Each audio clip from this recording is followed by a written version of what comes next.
Bapaknya miskin, ibunya miskin, anaknya tidak boleh miskin. Apalagi cucunya. Anaknya kita sekolahkan, keluar, dan dia nanti akan angkat orang tuanya keluar dari kemiskinan. Amin. Semoga generasi muda Indonesia segera memutus rantai kemiskinan dan habit yang dibangun keluarga sebelumnya. Semoga para generasi-generasi muda segera menjadi lebih baik daripada orang terdahulunya. Tapi yang harus kalian ketahui, ini bukan argumen yang semudah membalikan telapak tangan, teman-teman. Apakah jika semua orang berkuliah, apakah jika pendidikan diperbaiki, lantas itu akan membuat kita menjadi SDM yang cukup memadai, teman-teman? Kan nggak tentu ya. Yuk kita bahas. Faktanya kalau kita ngomong kemiskinan dan daya beli ekonomi, ini bukan soal perihal sarjana aja.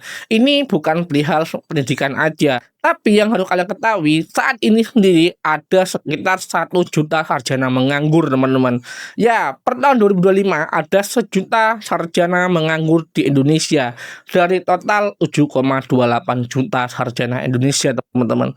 Ini membuktikan apa? Ini membuktikan kalau kenyataannya dan ternyata penyerapan tenaga kerja Indonesia ya nggak sebaik itu juga. Penyerapan tenaga kerja di Indonesia ya masih buruk dan masih kurang.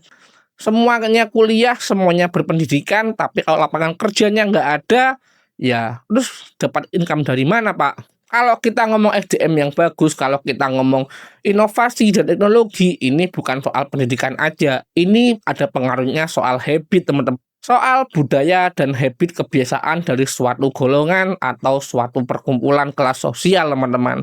Ya, yang bisa mempengaruhi habit ini sebenarnya adalah media. Ya, media, teman-teman, bukan pendidikan. Pendidikan adalah letaknya ilmu pengetahuan itu ada. Pendidikan mendidik orang untuk mencerna suatu informasi.